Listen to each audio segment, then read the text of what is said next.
Good morning everyone. Current affairs की series में 14 मार्च पे हम पहुंच चुके हैं और यहाँ पे द हिंदू एंड पीआईबी के करंट अफेयर्स आज हम एमसीक्यू के थ्रू कवर करने वाले हैं। आज आपका मैप का लेक्चर नहीं होने वाला है, मैप का lecture will shift it tomorrow, will try to do it. आज आपके यूजुअल जो न्यूज थी, कुछ इंपॉर्टेंट न्यूज, उसको आज हम कवर करने वाले हैं। This is brief introduction about me. My name is Prince Luthra, all India rank 577 from UPSC CSC 2014 batch. आपको कोई भी डाउट होता है, this is the Telegram handle जिसके ऊपर आप मुझे अप्रोच कर सकते हैं। चलिए, यहाँ पे जो टॉपिक्स हैं उसको देख लेते हैं। क्वाड की फर्स्ट लीडर समिट हुई है, इसके बारे में जानेंगे। कोऑर्डिनेटर फ्रेमवर्क के बारे में कुछ डिस्कशन करते हुए एलजीबीटी आईक्यू फ्रीडम जोन, ये भी न्यूज में था, इसके ऊपर डिस्कशन करेंगे। ई3 क्या है इसको जानेंगे।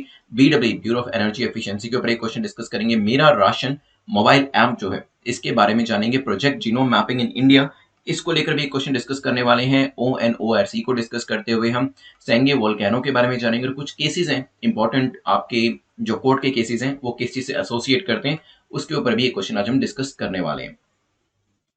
चलिए, एक बार क्वेश्चन में मार्क्स सेट, आप अपना टारगेट सेट करने से पहले एक क्वेश्चन मेरे पास टेलीग्राम पे भेजा गया था। इट वाज फ्रॉम शेख गूस। I hope I am pronouncing your name correctly. इन्होंने कुछ काफी बेसिक डाउट्स जो थे वो पूछे थे, तो मैं चाहता तो वैसे इनको आंसर कर सकता था रिप्लाई करके, बट नंबर ऑफ क्वेश्चन ज्यादा थे तो मुझे यही लगा कि हो सकता है आप में से भी कुछ लोगों को ये काफी बेसिक डाउट्स हो सकते हैं और ये एक ही बार मैं वीडियो में बता दूं। तो इन्होंने बेसिकली ये पूछा है कि अगर मैं प्रीलिम्स एग्जाम जो है वो देता हूं और प्रीलिम्स पास करने का मेंस है, तो मेंस मेरा नहीं हो पाता है, तो क्या मुझे प्रीलिम्स मेंस दोबारा से देना पड़ेगा दोनों एग्जाम, या फिर मैं नेक्स्ट टाइम मेंस में ही अपीयर होऊंगा? देखिए, ये एग्जाम बाकी जो एग्जाम्स होते हैं, शायद सीए के एग्जाम में भी ऐसा होता है कि आपको बेसिकली अगर फर्स्ट स्टेज पार हो जाती है तो आपको सिर्फ सेकंड स्टेज दोबारा देनी पड़ती है, लेकिन यहाँ पर ऐसा नहीं है। यहाँ पर अगर आप लास्ट स्टेज पे भी जाके रुक जाते हैं तो आपको शुरू से पूरा प्रोसेस करना पड़ेगा। अगर इंटरव्यू में जाके लगता है कि इंटरव्यू नहीं हो पाया, तो नेक्स्ट टाइम आपको प्रीलिम्स दोबारा देना पड़ेगा, मेंस दोबारा देना पड़ेगा, इंटरव्यू दोबारा देना पड़ेगा। मेंस में रुक जाते हैं तो आपको प्रीलिम्स दोबारा देना पड़ेगा। आपने पूछा कि अगर मेरा सी सेट नहीं होता लेकिन पेपर नंबर 1 में स्कोर अच्छा आता है, तो भी आपको नेक्स्ट टाइम प्रीलिम्स पूरा का पूरा पेपर नंबर 1 एंड जो आपका सी सेट का पेपर नंबर 2 होता है उसको पास करना पड़ेगा। तो किसी भी स्टेज पे कहीं पे भी कुछ रुकता है तो वो पूरा का पूरा प्रोसेस जो है वो दोबारा से शुरू हो जाता है। यही वजह है कि बहुत सारे स्टूडेंट्स जो एग्जाम नहीं क्रैक कर पाते, लेकिन यस, देयर आर पीपल जो कि एवरी ईयर एग्जाम क्रैक भी करते हैं और आप लोग उन्हीं में से होने वाले। So don't worry about it, किसी भी स्टेज पे रुकेंगे तो ये पूरा प्रोसेस जो होगा दोबारा से चलेगा। चलिए, जल्दी से अपने टारगेट को सेट करें। कितना टारगेट सेट करें? 6 की कट ऑफ यहाँ पे रखी गई। एंड इफ यू स्कोर 6 और more than 6, then of course you will be in the safe zone. Less than 6 वाले जो कैंडिडेट्स होने वाले हैं, they will be in the danger zone. But yes, आपको दोबारा से रिवाइज जो है वो जरूर करना है, और जो नोट मेकिंग है that should not be done at the very first time. First time जब आप वीडियो को देख रहे हैं, अभी क्वेश्चन को ध्यान से सुने, आंसर को करें और मेरी एक्सप्लेनेशन को ध्यान से सुने। जब नेक्स्ट टाइम देखेंगे तब आप अपने नोट्स को बना सकते हैं। चलिए, आपने टारगेट्स अपने सेट कर दिए हैं। चलते हैं अपने पहले क्वेश्चन के ऊपर, which is concerning Quad. Which of the following organized Quad first leader summit? अभी क्वाड की पहली लीडर समिट को ऑर्गेनाइज किया गया और चाइना की हवाइयां उड़ी हुई हैं इसकी वजह से, क्योंकि अगर यहाँ पे किसी एक एसोसिएशन से चाइना को डर लगता है तो क्वाड उसमें से एक है। तो यहां पर आपसे पूछा है कि क्वाड की पहली लीडर समिट किसके द्वारा ऑर्गेनाइज करी गई, इसमें क्या किया जाएगा वो भी बताऊंगा, सोचिए। चलिए, तो recently prime minister of India ने एड्रेस किया है first summit of leaders the quad quadrilateral framework. The meeting was hosted by USA on a virtual platform. तो यूएसए के द्वारा इसे होस्ट किया गया है, ये चीज ध्यान रखिएगा। और यहाँ पे हमारे जो प्राइम मिनिस्टर हैं उन्होंने भी इसमें अपना एड्रेस दिया है। Quad is a grouping of कौन कौन सी कंट्रीज है इसके अंदर? यूएसए है, इंडिया है, ऑस्ट्रेलिया है एंड जापान है। देखिए, जो कॉन्सेप्ट है क्वाड का, बहुत पहले आई थिंक इट वाज 2007, जब जापानीज जो आपके हेड थे शिंजो आबे, उन्होंने फॉरवर्ड किया था, लेकिन तब इस चीज को ज्यादा सीरियसली नहीं लिया गया। लेकिन अभी रिसेंटली क्वाड को शुरू किया गया और इसके जो परिणाम है वो हमें देखने को मिल रहे हैं। The consequences are really favouring the countries, because China जो है वो अब बैकफुट पे आ चुका है। 2007 में शुरू नहीं करने का रीजन यही था, तब कंट्रीज भी इतनी ज्यादा स्ट्रांग नहीं हुआ करती थी, ओपिनियन उनका चाइना के अगेंस्ट में उतना स्ट्रांग नहीं था। इवन चाइना से कुछ कुछ कंट्रीज जो कि स्ट्रांग ओपिनियन रखती भी थी, वो इतनी ओपनली उसके अगेंस्ट में नहीं आना चाहती थी। That was one of the reason. ठीक है, Quad is a grouping of India, USA, Australia and Japan, जो कि डेमोक्रेटिक नेशंस के इंटरेस्ट को सेव गार्ड करने की बात करता है, खास तौर पे इंडो पैसिफिक रीजन के अंदर। क्योंकि यहां पर इंडो पैसिफिक रीजन जो आपका है, यहां पर प्रॉब्लम ये हो रही है कि चाइना का जो डोमिनेशन है और चाइना की जो हेजिमनी है वो धीरे धीरे इंक्रीज होती जा रही है, जिसे कि काउंटर करना काफी जरूरी है। And these are the countries जो कि फॉरवर्ड आई हैं और जो इस चीज को काउंटर करने की कोशिश कर रही हैं। चलिए, ध्यान रखिएगा, सी इज द करेक्ट आंसर। यहां पे देख लीजिए एक बार, ओपनिंग रिमार्क्स जो है वो प्राइम मिनिस्टर के द्वारा दिए गए हैं। चलते हैं नेक्स्ट क्वेश्चन के ऊपर। The next question is question number 2. It talks about which of the following organization is mentioned here. तो यहाँ पे बेसिकली तीन स्टेटमेंट्स आपको दिए और पूछा गया है कि हम किस ऑर्गेनाइजेशन की बात करें. अब ये जो ऑर्गेनाइजेशन है वो नेटो भी हो सकती है, आसियन भी हो सकती है, क्वाड भी हो सकती है, या फिर बिम्स्टेक भी हो सकती है. ये जो ऑर्गेनाइजेशन की बात करी जा रही है इसे मिनी नेटो भी कहा जाता है. ठीक है, चलिए इसका दूसरा जो नाम है वो है mini NATO. India is a member country, इसके अंदर इंडिया भी एक मेंबर है. चलिए, it was started as a security dialogue. जब इस ऑर्गेनाइजेशन को शुरू किया गया था तो ये एक सिक्योरिटी डायलॉग के तौर पे इसे शुरू किया गया था. देखिए, अगर आपको एग्जैक्टली नहीं भी पता है तो भी एलिमिनेशन मेथड जो मैंने आपको सिखाया है कॉमन सेंस को यूज करते हुए यूज करिएगा, और फिर आप एक या दो स्टेटमेंट यहाँ पे एलिमिनेट कर पाएंगे और धीरे धीरे बेसिकली आप अपने आंसर तक पहुंच जाएंगे. सोचिए. चलिए देखिए, सबसे पहले तो पहली स्टेटमेंट देखें. इस ऑर्गेनाइजेशन को मिनी नेटो कहा जाता है. तो नेटो तो ये हो ही नहीं सकती. अगर हम किसी को किसी दूसरी एक यहाँ पे एक्स को वाई से कंपेयर कर रहे हैं तो एक्स जो है वो वाई तो हो ही नहीं सकता है. तो यहाँ पे मिनी नेटो अगर हम किसी को कह रहे हैं तो वो नेटो तो हो ही नहीं सकता है. तो ए तो वैसे ही हम यहाँ पे एलिमिनेट कर सकते थे. हम कहते हैं कि इंडिया इसका मेंबर है. अब देखिए, इंडिया आसियन का मेंबर नहीं, ये हमें पता है. ठीक है, इंडिया वैसे भी नेटो का मेंबर भी नहीं है, यहां से भी हम नेटो को एलिमिनेट कर सकते थे. इंडिया आसियन का मेंबर भी नहीं है, यहां से आसियन को एलिमिनेट कर सकते थे. तो ये दो चीजें हमने एलिमिनेट कर दी. देखिए, इंडिया जब मैं कहता हूं कि नेटो का मेंबर नहीं है, बात ठीक है, लेकिन इंडिया इज MNNA. कोई मुझे बता सकता है कि इंडिया नेटो का मेंबर नहीं है लेकिन इंडिया MNNA है, ये क्या है? बताएं मुझे. This is the status given to us by United States. It is a major non NATO ally. MNNA का क्या मतलब है? Major non NATO ally. ठीक है, पहले जो दो ऑप्शन है वो आपने एलिमिनेट कर लिए.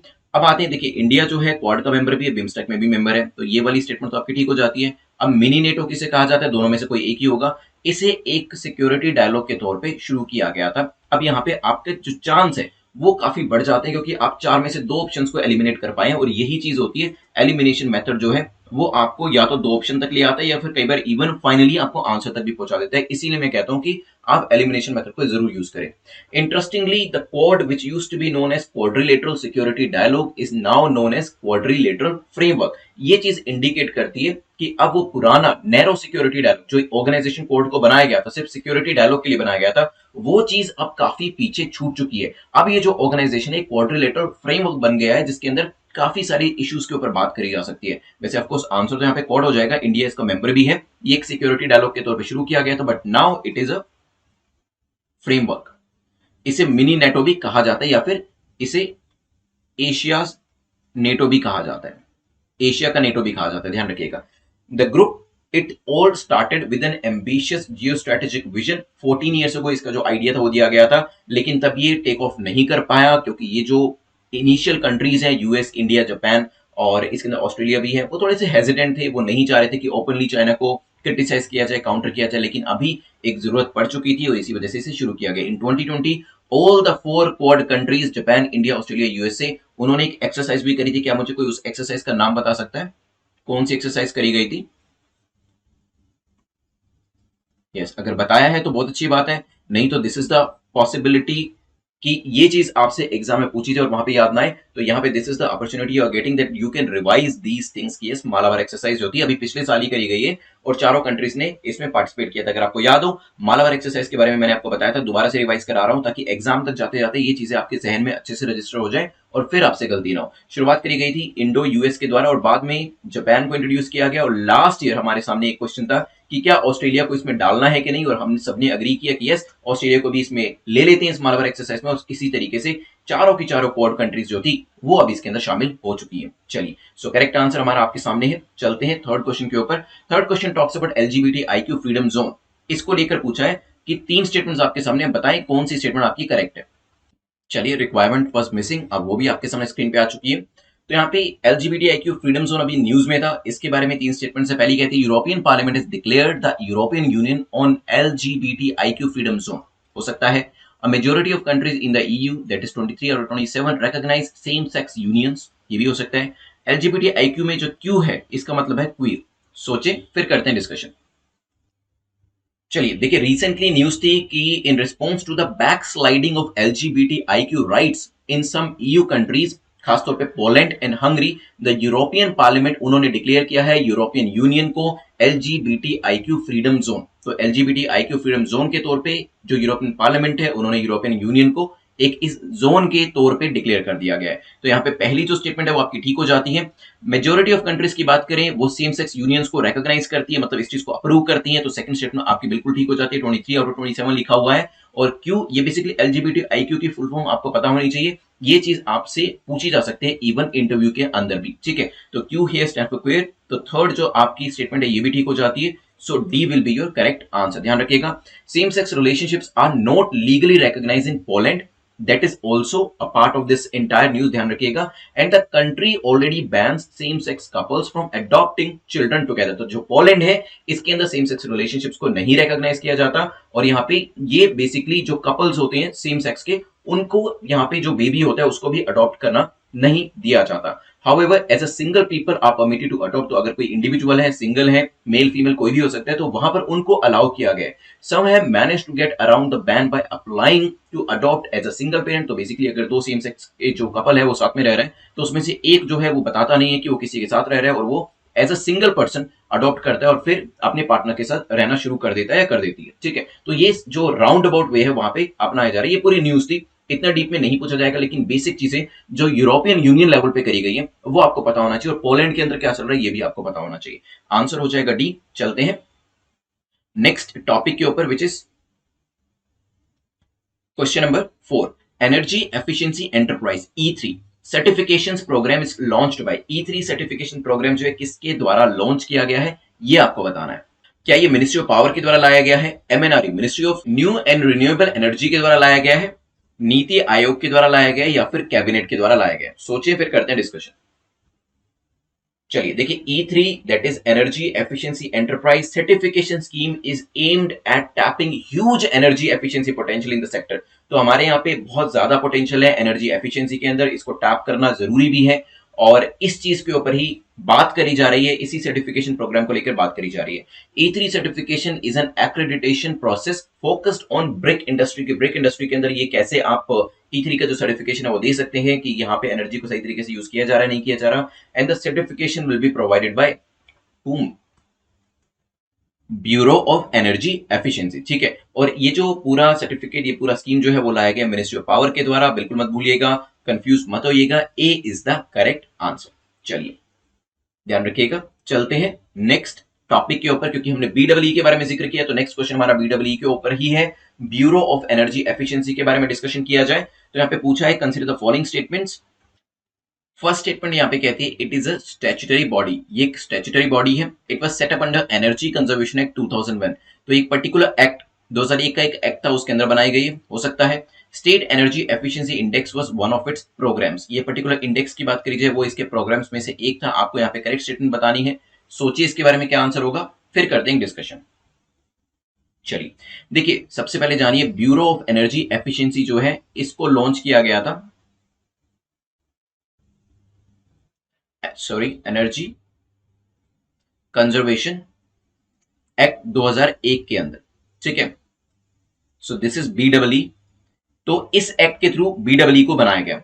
ब्यूरो ऑफ एनर्जी एफिशिएंसी, इसने फर्दर क्या लॉन्च किया? इसने लॉन्च किया energy conservation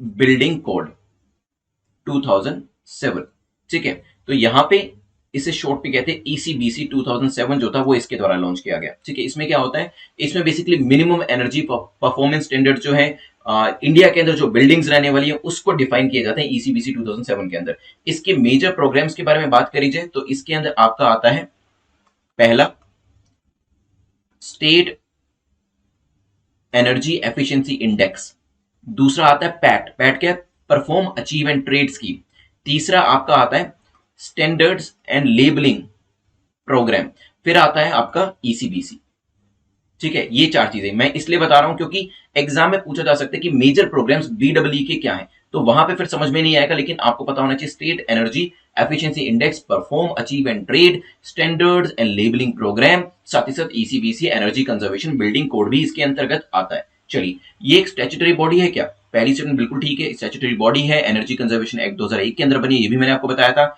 and state energy efficiency index जो है वो इसके एक प्रोग्राम, चार प्रोग्राम इसके द्वारा लाए गए हैं, उसमें से एक है, ये भी बात बिल्कुल ठीक हो जाती है। तो आंसर क्या होगा? D will be your correct answer.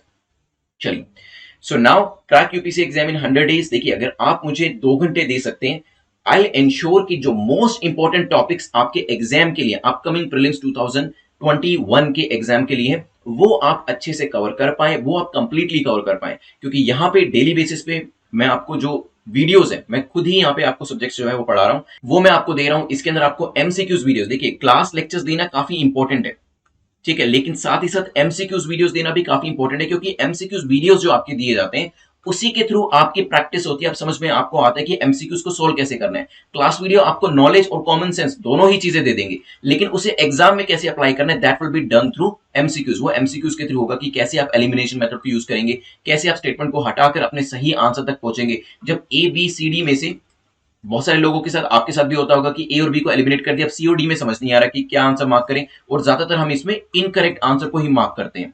होता है कि नहीं होता है ऐसा? तो ये सब चीजें आप कैसे सॉर्ट आउट करेंगे आपके एग्जाम में। बाकी लोगों के साथ बेशक से ये चीजें हो क्योंकि वो प्रैक्टिस नहीं करके जा रहे होंगे, लेकिन आपके साथ ये चीज ना हो, और अगर लास्ट में 2 ऑप्शन सी और डी बचे हैं, आप उसमें से सही क्वेश्चन को ही मार्क करें, सही ऑप्शन को ही मार्क करें।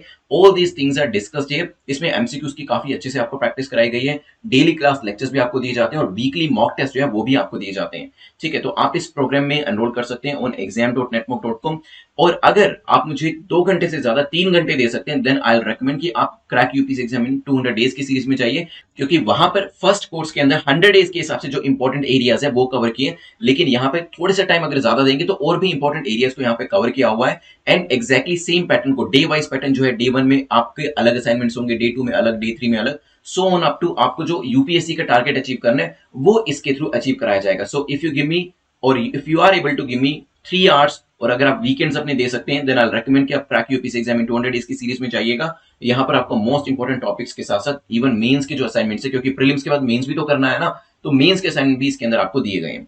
और अगर आप इस साल एग्जाम नहीं देना चाह रहे, 2022 में देना चाह रहे, या फिर आप श्योर नहीं है कि इस बार एग्जाम होगा नहीं होगा, या सिर्फ देने के लिए देने जा रहे हैं, then you can go for mission UPSC 2022, क्योंकि इसके अंदर आपको 500 डेज के असाइनमेंट्स मिलते हैं, ताकि 2022 के एग्जाम से पहले आपकी एक काफी अच्छे से तैयारी हो जाए, ताकि कहीं पे भी आपकी चूक ना हो, और जो भी प्रीलिम्स मेंस इंटरव्यू आपके सामने आते हैं उसे आप इजीली क्रैक कर पाए और उसमें एक अच्छा स्कोर भी कर पाए। चलिए क्वेश्चन नंबर 6 पे चलते हैं। क्वेश्चन नंबर 6 की बात करें, मेरा राशन मोबाइल ऐप, रिसेंटली इसे न्यूज में देखा गया था, इसके फीचर्स क्या है ये पूछा गया। पहली स्टेटमेंट कहती है it is launched by ministry of consumer affairs. तो ये जो मेरा राशन मोबाइल ऐप है, इसे मिनिस्ट्री ऑफ कंज्यूमर अफेयर के द्वारा लॉन्च किया गया।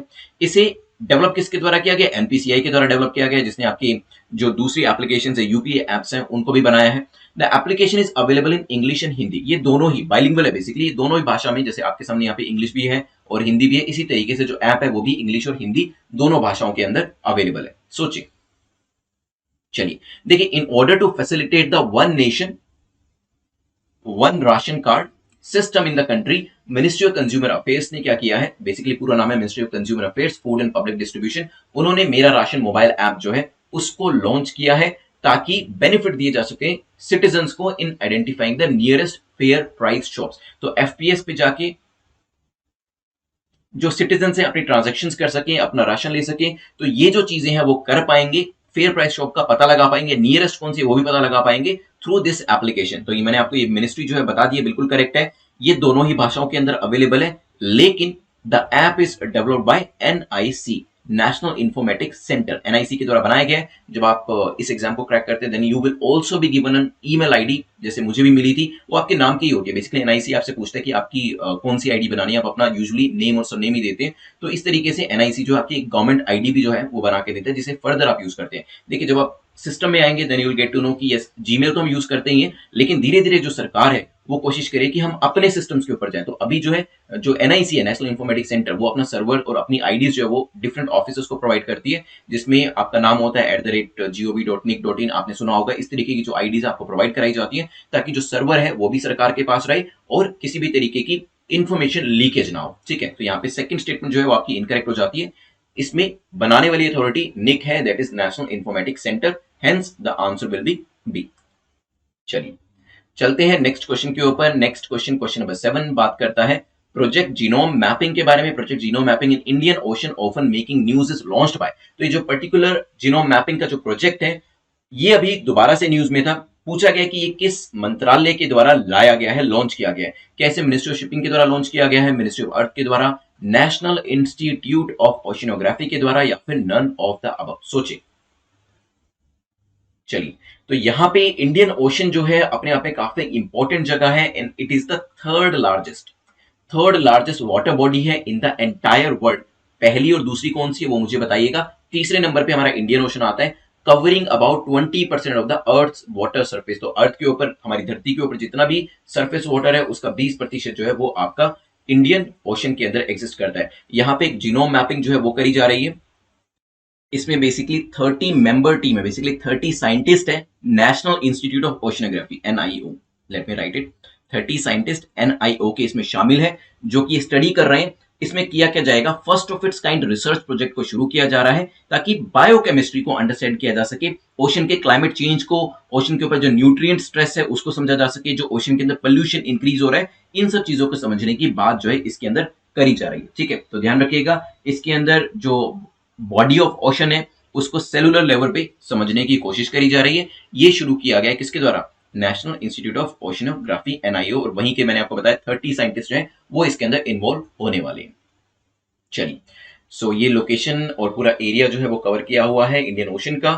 Together the samples of genome mapping of micro organism in the Indian ocean, इसको शुरू किया गया है टू अंडरस्टैंड द बायोकेमिस्ट्री। मैंने आपको बताया क्लाइमेट चेंज, पोल्यूशन, इन सब चीजों को लेकर स्टडी करी जाएगी। और चलते हैं यहां से हम अपने नेक्स्ट क्वेश्चन के ऊपर, which is concerning one nation one ration card, और इसको लेकर पूछें कि बताएं आपकी करेक्ट स्टेटमेंट कौन सी है, कौन सा कथन आपका यहां पर सही हो जाता है। ठीक है, देख लेते हैं एक बार ओएनओआरसी को लेकर। पहली स्टेटमेंट कहती है the government supplies 5 kg of subsidised food grains to each person per month. तो यहाँ पे जब हम स्कीम की बात करते हैं तो इसके अंदर 5 kg सब्सिडाइज्ड फूड जो है पर व्यक्ति पर माह प्रोवाइड किया जाता है। The ONORC was started initially in 4 states in the year 2019 and was rolled out in 32 states and UTs by the end of 2020। तो 2019 में शुरू किया गया था, शुरुआती दौर में पायलट प्रोजेक्ट के तौर पे 4 राज्यों को शामिल किया गया था, लेकिन आगे चल के नेक्स्ट ईयर 2020 मतलब पिछले साल ही इसमें 32 राज्य और केंद्र शासित प्रदेश जो थे उनको शामिल कर लिया गया था। सोचिए, फिर करते हैं डिस्कशन। चलिए, देखिए ओएनओआरसी, इसके बारे में हम डिस्कशन कर चुके हैं, इसलिए मैं आपको ज्यादा नहीं बता रहा हूं कि one nation one ration card हमने बिल्कुल तफसील से डिस्कस किया था कि ऐसा किया क्यों जा रहा है, क्यों एक नेशन एक राशन कार्ड की बात करी जा रही है। ताकि जो भी माइग्रेंट्स होते हैं, ब्रीफली बता देता हूं, अगर वो एक राज्य से दूसरे राज्य में जाते हैं तो बेसिकली पहले क्या होता था, वो अपना सब्सिडाइज फूड नहीं ले सकते थे। बिहार का व्यक्ति अगर महाराष्ट्र में जा रहा है या मध्य प्रदेश का व्यक्ति अगर आंध्र प्रदेश में जा रहा है तो वो अपने राशन कार्ड का इस्तेमाल नहीं कर सकता था सब्सिडाइज फूड लेने के लिए, लेकिन अब one nation one ration card होगा तो वो कर पाएगा। ठीक है, the ONORC scheme is being implemented by the department of food and public distribution for the nation wide portability of ration card under the national food security act NFSA 2030। तो आपका जो राशन कार्ड है उसकी portability हो जाएगी। देखिए, जैसे आपने देखा कि जो आपके नंबर्स होते थे वो आप पोर्ट कराते थे, जैसे एक सर्विस आपको पसंद नहीं है तो दूसरी सर्विस में पोर्ट करा देते थे, उसी तरीके से ये नेशन वाइड आपकी पोर्टेबिलिटी रहने वाली है। अगर आप किसी पर्टिकुलर राज्य को छोड़कर जाते भी हैं, मान लीजिए आप पंजाब छोड़ के यूपी आ रहे हैं, यूपी छोड़ के पंजाब जा रहे हैं, महाराष्ट्र छोड़ के मध्य प्रदेश जा रहे हैं, तो भी आप इसका इस्तेमाल कर सकेंगे। तो आंसर क्या होगा, दोनों स्टेटमेंट हमारी ठीक है, आंसर हो जाएगा सी। पहली स्टेटमेंट भी 5 kg सब्सिडाइज फूड इसके अंदर दिया जाता है पर व्यक्ति पर माह, सेकंड स्टेटमेंट भी आपकी ठीक हो जाती है। चलिए, चलते हैं आज के 9th क्वेश्चन के ऊपर। The 9th question talks about Sangay volcano is located at. तो सेंगे वोल्केनो जो है कहां पर लोकेट करते हैं, रिसेंटली इसके अंदर एक इरप्शन देखा गया है, इसी वजह से इसकी लोकेशन इंपॉर्टेंट हो जाती है। क्या चिली में है, इक्वाडोर, कोलंबिया, पेरू, आप जानते हैं एक क्वेश्चन तो एटलीस्ट हम मैप रिलेटेड करते ही हैं, जो भी जगह आपकी न्यूज में रहती है। इसी तरीके से एक एक करते हुए भी 365 डेज में आपको 365 मैप की लोकेशंस पता चल जाएंगी, और उसमें से अगर एक दो क्वेश्चन आ जाते हैं तो डेफिनेटली वो हमारे लिए काफी प्रोडक्टिव रहने वाला है। सोचिए, चलिए देखिए, Sangay volcano is one of the highest active volcano. तो एक तो एक्टिव वोल्केनो है and one of the highest है इन द वर्ल्ड, पूरी दुनिया के अंदर। देखिए, सिर्फ इक्वाडोर की बात नहीं कर रहा हूं, वैसे ही इक्वाडोर में लोकेट करता है। It is one of the highest active volcanoes in the world and one of the Ecuador's most active volcano. तो इक्वाडोर के अंदर भी काफी एक्टिव माना जाता है, मतलब बार बार इरप्ट करता है। और इक्वाडोर के अंदर ये आप लोकेशन देख सकते हैं, नीचे आपका पेरू है, ऊपर आपका कोलंबिया है। ठीक है, ये आपका पैसिफिक ओशन है एंड दिस इज योर सेंगे। ठीक है, चलिए, अच्छा चलिए ये बताइए, ये कंट्री कौन सी है, ये जो दिख रही है बिल्कुल छोटी सी चिली जैसी दिख रही है, राइट, बताइएगा। चलते हैं आज के 10th क्वेश्चन के ऊपर। 10th क्वेश्चन बात करता है विच of the following pair given above is correctly matched, is और आर करेक्टली मैच्ड। आपको बताना है, बेसिकली लेफ्ट साइड पे आपको दिए हैं कुछ केसेस और राइट साइड पे दिए हैं कि उन केसेस में कहा क्या गया था। ठीक है, आपको मैच करना है बेसिकली, ठीक है। तो यहाँ पे लेफ्ट साइड में जो केसेस है, राइट साइड में जो उसकी एक्सप्लेनेशन है उसको देख लेते हैं। नाज फाउंडेशन का जो केस था उसमें जो कंसेंशुअल होमोसेक्सुअलिटी एक्टिविटी है उसको लीगलाइज किया गया है। सुरेश कुमार कौशल केस के अंदर 2009 में कोई रूलिंग दी गई थी, जजमेंट दी गई थी, उसको ओवर रूल किया गया। एंड नेक्स्ट कह रखा है कि शाफीन जहां केस के अंदर जो आपको पार्टनर चूज करना है उसके ऊपर एक फंडामेंटल राइट आपको दिया गया। बेसिकली ये कहा गया था कि जो आपको अपना पार्टनर चूज करना है, अपना लाइफ पार्टनर चूज करना है, that is your fundamental right. सोचिए इसके बारे में, फिर डिस्कशन करते हैं। चलिए, तो एलजीबीटी राइट्स जो थे उसको लेकर न्यूज थी, तो क्योंकि वैसे पोलैंड न्यूज में था और यूरोपियन यूनियन, यूरोपियन पार्लियामेंट भी न्यूज में थी, लेकिन उसमें इंडियन कॉन्टेक्स्ट में भी क्वेश्चन पूछा जा सकता है। तो यहाँ पे जो पहला नाज फाउंडेशन का केस है, लीगलाइज किया गया था कंसेंशुअल एक्टिविटी को, तो बिल्कुल ठीक हो जाता है पहला। ये 2009 में जजमेंट दी गई थी और इसी जजमेंट को काउंटर किया गया था सुरेश कुमार कौशल केस के अंदर, तो ये बात भी बिल्कुल ठीक हो जाती है। सेकंड केस भी जो आपका है उसने इस वाली जजमेंट को ओवर रूल कर दिया था, ठीक है, ये भी करेक्ट हो जाता है। लेकिन अभी शफीन जहां केस जो लेटेस्ट केस है, if I am not wrong it was in 2018, correct मी अगर ये 2018 नहीं है तो। चॉइस ऑफ पार्टनर, तो यहाँ पे कोर्ट ने कहा कि जो भी व्यक्ति अपने लाइफ पार्टनर को चूज करना चाहता है, male female what ever the case, यहाँ पे वो उसका फंडामेंटल राइट है, वो उसको चूज करने का पूरा हक है। तो यहाँ पे तीनों जो आपके पेयर्स हैं वो करेक्टली मैच करते हैं, तो आंसर आपका हो जाएगा डी। चलिए, सो 10 क्वेश्चन हम डिस्कस कर चुके हैं और अभी टाइम है एक्टिव रिवीजन का। सो एक्टिव रिवीजन जो है वो आपको आंसर करने, लेट्स सी कितने लोग आप में से आंसर कर पाते हैं, और लास्ट में फिर हम प्रीलिम्स मींस इंटरव्यू के क्वेश्चन के बाद देखेंगे कि हमने कितना कितना स्कोर किया, ठीक है। फिर हम जानेंगे कि हमारे में से टॉपर कौन निकल के आया है, ठीक है। बिकॉज यहाँ पे देखिए जो टॉपर होते हैं उनको, और जिन लोगों के कट ऑफ से ऊपर मार्क्स हैं, डेफिनेटली एक ना एक मोटिवेशन जो है वो रहता है। एट द सेम टाइम जिनके कम होते हैं उनको भी ये एक मोटिवेशन रहता है कि उनको इंप्रूव करना है। लेकिन बिलीव मी, स्कोर जो है वो आपका इंपॉर्टेंट है, लेकिन उससे भी ज्यादा आपकी इंपॉर्टेंट है वो है रिवीजन। अगर आप अपनी कमियों को, जो अपनी गलतियां करी हैं, अभी कमेंट सेक्शन के अंदर मेरे क्वेश्चन पूछने से पहले या उसके बाद में अगर आप टाइप कर देते हैं, वो चीज आपको हमेशा याद रहेगी। तभी मैं कहता हूं कि जैसे ही क्वेश्चन आपके सामने आता है, मैं कुछ भी क्वेश्चन पूछूं, लेकिन आप उस क्वेश्चन से रिलेटेड जितनी चीजें मैंने एक्सप्लेनेशन में बताई हैं उसे रिकॉल करके टाइप करने की कोशिश करें। बिलीव मी, आपकी प्रिपरेशन और आपकी रिवीजन इतनी अच्छी हो जाएगी कि आपको कोई डिफीट नहीं कर पाएगा। तो यहाँ पे जैसे ही आपने क्वेश्चन देखा, कोड कोड को लेकर जितनी चीजें आपके ध्यान में आती हैं मेरे क्वेश्चन पूछने से पहले या बाद में, उसको आप कमेंट सेक्शन में टाइप कर दीजिए। जो लाइव चैट आपके साइड में चल रही है वहां टाइप कर दीजिए, नहीं तो कमेंट सेक्शन में टाइप कर दीजिए। क्योंकि इससे क्या होगा, आप सारी चीजों को रिकॉल करेंगे और टाइप करेंगे तो ये चीज आपके जहन में बहुत अच्छे से रजिस्टर हो जाएगी। चलिए, कोड के बारे में देखते हैं। पहली लीडर समिट किसने करी है? Yes, USA is the correct answer. ध्यान रखिएगा, कोड के अंदर कंट्रीज मुझे बताएं जल्दी जल्दी से कौन सी है। Now it is not a security dialogue, it is a framework. ध्यान रखिएगा, अब सिक्योरिटी डायलॉग से ये जो पर्टिकुलर ऑर्गेनाइजेशन है, जिसे कि क्या कहा जाता है, मिनी नेटो भी कहा जाता है, वो बहुत आगे निकल चुकी है। इंडिया पैसिफिक रीजन को प्रोटेक्ट करना इसका मुख्य रोल है और चाइना को काउंटर करना इसका अनमेंशन्ड गोल है। देन हमने देखा था मिनी नेटो किसको कहा जाता है, क्वाड को कहा जाता है। क्या इसके अंदर इंडिया मेंबर है? यस और नो बताइएगा। It was started as a security dialogue but now ये कोऑर्डिनेटर फ्रेमवर्क बन चुके हैं। सबसे पहले इसको बनाने की जो एक इच्छा जाहिर करी गई थी वो किसके द्वारा करी गई थी, नाम बताइए उस पर्सनैलिटी का। शिंजो आबे, ध्यान रखिएगा, जापानी से। चलिए, फिर हमारा डिस्कशन हुआ था एलजीबीटी आईक्यू फ्रीडम जोन को लेकर। तो किसने यहां पर डिक्लेयर किया है European Union as LGBT IQ freedom zone, ये बताइए मुझे। और वैसे मैंने आपको पोलैंड का एग्जांपल भी दिया था कि वहां पे कुछ अभी कंजर्वेटिव फोर्सेस की वजह से जो लीगलाइजेशन का इशू है, अडॉप्शन का इशू है, वो चल रहा है। बट ठीक है, that is more relevant to that country, हमें ओवरऑल पता होना चाहिए। और क्यू का मतलब मैंने आपको बताया था, बेसिकली पूरी एलजीबीटी आईक्यू की जो फुल फॉर्म है वो आपको पता होनी चाहिए, जनरल नॉलेज के लिए भी, और इवन आपसे प्रीलिम्स या फिर इंटरव्यू, मेंस के अंदर नहीं होगा, मेंस के अंदर आप एलजीबीटी आईक्यू ही मेंशन कर सकते हैं, लेकिन इंटरव्यू के अंदर पूछा जा सकता है। चलिए, so it was European parliament, ध्यान रखिएगा। देन नेक्स्ट क्वेश्चन E3 मैंने आपसे पूछा था किसके द्वारा लॉन्च किया गया, जल्दी से मुझे बताएं। It is energy efficiency enterprise. और यहाँ पे कोशिश करी जा रही है जो ब्रिक इंडस्ट्री है वहां पे किस तरीके से एक्रेडिटेशन देना है, किस तरीके से BEE bureau of energy efficiency जो है वो सर्टिफाई करेगी, मिनिस्ट्री ऑफ पावर के अंदर आता है, ध्यान रखिएगा। नेक्स्ट क्वेश्चन BEE को लेकर ही था। तो यहाँ पे क्या ये स्टैट्यूटरी बॉडी है, यस या फिर नो, ये बताइएगा। BEE bureau of energy efficiency को लेके, it was set up under energy conservation act 2001, state energy efficiency index was one of its program, ध्यान रखिएगा। तो yes, it is a statutory body. चलिए, so crack UPC exam in 100 days की जो series है इसमें एनरोल करा लीजिएगा। अगर आप 2 घंटे का टाइम दे सकते हैं, मोस्ट इंपोर्टेंट टॉपिक्स, चाहे आपने सिलेबस कवर भी क्यों ना कर लिया हो, मोस्ट इंपोर्टेंट टॉपिक्स को कवर करना चाहते हैं, then you can enrol in this course. और अगर आप वर्किंग प्रोफेशनल हैं या फिर हाउसवाइफ हैं, ज्यादा टाइम नहीं दे सकते, 2 से 3 घंटे का टाइम दे सकते हैं डेली बेसिस पे, then you can go for either for the 100 series, 100 day series, और for the 200 day series. Next year तैयारी कर रहे हैं, सो गो फॉर द 2022।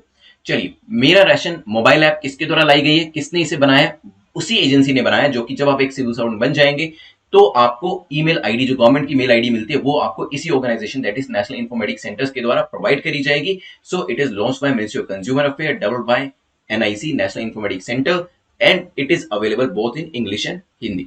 चलिए, देन नेक्स्ट क्वेश्चन में प्रोजेक्ट जीनोम मैपिंग के बारे में देखा था। नेशनल इंस्टीट्यूट ऑफ ओशियनोग्राफी जो है, इसके कितने साइंटिस्ट थे? यस, 30 साइंटिस्ट जो है वो स्टडी कर रहे हैं इसके अंदर, और क्या क्या चीजें इंडियन ओशन में स्टडी करा जा रहा है। लेकिन मुझे बताइएगा, इंडियन ओशन तीसरे नंबर पे का है, तो पहले 2 नंबर पे मुझे जरूर बताइएगा किसका नाम है। यहाँ पे बायोकेमिस्ट्री, क्लाइमेट चेंज, पोल्यूशन, इन सब चीजों को समझने के लिए इसे लाया गया है। देन हमारा जिक्र हुआ था ONORC को लेके, पोर्टेबिलिटी के लिए किस तरीके से राशन कार्ड को पोर्ट कराया जा सकता है, उसको लेकर ये पूरी न्यूज थी। साथ ही साथ मैंने आपको बताया था कितने केजी सब्सिडाइज फूड ग्रेन दिया जाता है इसको पर व्यक्ति पर माह, ये मुझे कमेंट सेक्शन में बताएं। और यहाँ पे शुरुआती दौर में 4 राज्यों को कवर किया गया था, लेकिन धीरे धीरे नेक्स्ट ईयर तक आते आते 32 राज्यों और केंद्र शासित प्रदेशों को इसके अंदर शामिल कर लिया गया। तो 5 केजी का करेक्ट आंसर, ध्यान रखिएगा। और यहाँ पर सेंगे वॉल्केनो के बारे में बताएं, रिसेंटली इरप्शन करी गई है, one of the highest active volcanoes है पूरी दुनिया के अंदर, and it is located in where, कहां पे लोकेट करता है? इक्वाडोर के अंदर। इक्वाडोर की लोकेशन देखें, ऊपर कौन सी कंट्री है, राइट में, लेफ्ट में, नीचे, ध्यान रखिएगा, नीचे वाली कंट्री का नाम जरूर बताइएगा। विच of the following pair given above is और आर करेक्ट? तो मुझे बताइएगा, शफीन जहां केस किस चीज से रिलेट करता था, नास फाउंडेशन तो मैंने आपको बता दिया है, सुरेश कुमार कौशल केस भी बता दिया है। यूजुअली बहुत रेयरली मैं कहूंगा कि इस तरीके के केसेस पूछे जाते हैं, but yes there are instances जहां पे काफी बेसिक केसेस जो है वो यूपीएससी पूछ सकता है। तो आपको काफी बेसिक केसेस जो न्यूज में रहते हैं उसके बारे में पता होना चाहिए, डीपली उसे स्टडी करने की जरूरत नहीं है, सिर्फ उतना ही रखें ध्यान जितना कि प्रीलिम्स के लिए आपके लिए इंपॉर्टेंट है। चलिए, चलते हैं आज के एक्टिव रिवीजन के बाद क्वेश्चन के ऊपर। मैंने आपसे एनवायरमेंट इकोलॉजी का एक क्वेश्चन पूछा, बायोम, क्योंकि हमारी 100 डेज एंड 200 डेज की जो सीरीज है, मोर स्पेसिफिकली 200 डेज की जो सीरीज है, 100 में अभी नहीं हुआ है, 200 डेज की जो हमारी सीरीज है उसके अंदर हमने एनवायरमेंट एंड इकोलॉजी जो है वो शुरू कर दिया है। आप काफी टाइम से इस चीज का वेट कर रहे थे, तो एनवायरमेंट इकोलॉजी का जो सेक्शन है वो शुरू हो चुका है। इसी वजह से मैंने आपसे बायोम पूछा है कि बायोम क्या है, क्योंकि आज हम बायोम के बारे में ही और इससे रिलेटेड जो फंडामेंटल्स हैं आपकी, जिसमें इकोटोन आता है, इकोक्लाइन आता है, इकोलॉजी आता है और कम्युनिटी आता है, ये सब चीजें आज हम पढ़ने वाले हैं, जिसमें बायोस्फीयर भी रहेगा आपका। चलिए, तो बायोम का आंसर जरूर करिएगा। और नेक्स्ट क्वेश्चन मेंस का है, can quad arm twist China, what is your opinion? तो बेसिक सिंपल सा क्वेश्चन है, लेकिन एनालिसिस करना जरूरी है। सिंपली क्वेश्चन जब सिंपल होता है, कई बार उसे आंसर करना उतना ही डिफिकल्ट हो जाता है, क्योंकि आपको बहुत ज्यादा नॉलेज होती है, लेकिन एट द सेम टाइम ये समझ में नहीं आता कि क्या लिखना चाहिए, क्या छोड़ना चाहिए। तो यहाँ पे आपसे आपका ओपिनियन पूछा गया, और जब ओपिनियन पूछा जाता है तो आपको और भी ध्यान से आंसर करना होता है, एनालिसिस करना होता है, और अपने ओपिनियन को कहीं ना कहीं जस्टिफाई भी करना होता है। क्या कोड जो है वो चाइना को आर्म ट्विस्ट कर सकता है, क्या उस पर दबाव डाल सकता है? जिस चीज के लिए बनाया जा रहा है, आपको अपनी राय 150 वर्ड्स में देनी है। और अगर मैं आपसे इंटरव्यू का क्वेश्चन पूछूं, this is going to be these kind of questions, they usually ask, मुझसे भी पूछे गए थे, आपसे भी पूछे जाएंगे, और इस तरीके की सिचुएशन आप फेस भी करेंगे जब आपकी पोस्टिंग हो जाती है। मान लीजिए आपके डिस्ट्रिक्ट के अंदर राइट्स चल रहे हैं, ठीक है, और एक मिनिस्टर की कॉल आपके पास आती है, हु इज वेरी इन्फ्लुएंशियल, काफी इन्फ्लुएंशियल, वो चाहे तो आपका ट्रांसफर 1 सेकंड में करा सकता है। वो आपको कॉल करके कहते हैं कि आपको राइट्स होने देने हैं, उसमें कोई भी एक्ट नहीं करना है, आपको राइट्स को रुकवाने नहीं है। मिनिस्टर्स हो सकते हैं उनका अपना कोई अल्टीरियर मोटिव्स हो, या उनके द्वारा ये चीज कराई गई हो। इस तरीके के हाइपोथेटिकल क्वेश्चन एग्जाम के अंदर पूछे जाते हैं, तभी मैंने आपसे पूछा है। तो rights are going on and the minister calls you कि भाई इस पे आपको कोई एक्शन नहीं लेना है, जो चीज हो रही है होने दो। आप क्या करेंगे उस सिचुएशन में? ठीक है, हालांकि आपको पता है कि मिनिस्टर के पास पूरी पावर है, उसकी काफी अच्छे लिंक्स हैं, वो चाहे तो आपका ट्रांसफर करा सकते हैं और ऐसी जगह आपको भेज सकते हैं जहां पे शायद आप ना जाना चाहें। हो सकता है उस लोकेशन पे आपकी पोस्टिंग होने के बाद आपकी मैरिटल लाइफ जो वो भी डिस्टर्ब हो सकती है, क्योंकि हर व्यक्ति के अपने फैमिली वाले इश्यूज भी होते हैं, जहां पे बेसिकली वो कुछ जगहों पे शिफ्ट नहीं होना चाहते। हर किसी का अपनी अपनी प्रॉब्लम्स होती है यहाँ पर। तो आपको यहाँ पे डिसाइड करना है कि आप क्या करेंगे, क्या आप मिनिस्टर के दबाव में आ जाएंगे या नहीं आएंगे, आएंगे तो क्यों आएंगे, नहीं आएंगे तो क्यों नहीं आएंगे। आंसर आपको करना है, जस्टिफाई आपको करना है। तो इसका आंसर आप जरूर करिएगा। ग्रुप्स आप जानते हैं, आपके लिए टेलीग्राम के मैंने दोनों मेंस और इंटरव्यू के लिए ग्रुप्स क्रिएट करे हुए हैं, वहीं जाके अपने आंसर्स को लिख दीजिएगा। और नेटवर्क यूपीएससी का जो सेकंड चैनल है इसे सब्सक्राइब कर लीजिएगा, यहाँ पर भी वीडियोस जो वो डाले जा रहे हैं, और अपकमिंग टाइम में और भी ज्यादा वीडियोस जो है वो यहाँ पर डाले जाएंगे। दीज आर द चैनल जहां पे आप अपने आंसर्स को डाल सकते हैं। अब जल्दी से अपने मार्क्स को लिखें, जल्दी से देखें कि क्या जो टारगेट आपके द्वारा सेट किया गया था वो आपने अचीव किया तो बहुत अच्छी बात है, नहीं तो you can always try again. 6 या 6 से ज्यादा है, रिवाइज तो तब भी करना है आपको, नोट्स तो तब भी बनाने हैं, लेकिन सेकंड टाइम में बनाने हैं। अगर 6 से कम स्कोर किया है तो डेफिनेटली यहाँ पे आपको मेहनत ज्यादा करनी पड़ेगी, मल्टीपल टाइम वीडियोस को देखना पड़ेगा और अपने नोट्स को रिवाइज करना पड़ेगा। नोट्स जरूर बनाइएगा। चलिए, thanks for watching this video. आज हमारा 7 AM का ये लेक्चर है, इसके बाद शाम तक हमारा कोई लेक्चर नहीं है, बट स्टिल सैटरडे संडेज को अच्छे से यूज करिएगा। मॉक टेस्ट आपको कल दिया गया था, उसे अच्छे से प्रैक्टिस करिएगा। मीनवाइल आपका कोई सुझाव है या कोई फीडबैक देना चाहते हैं कि किस चीज के ऊपर आप वीडियो चाहते हैं कि मैं बनाऊं, वो भी आप मुझे कमेंट सेक्शन में दे सकते हैं। नहीं तो @prince_luther पे बताइएगा कि सर इस टॉपिक के ऊपर आप वीडियो बनाइए, एग्जाम आ रहा है। जो टॉपिक आप चूज करेंगे या ज्यादा से ज्यादा लोग जो चूज करेंगे उसके ऊपर वीडियो जो है वो आपको प्रोवाइड करा दिया जाएगा। Thank you, thanks for watching, have a nice day, I will see you very very soon.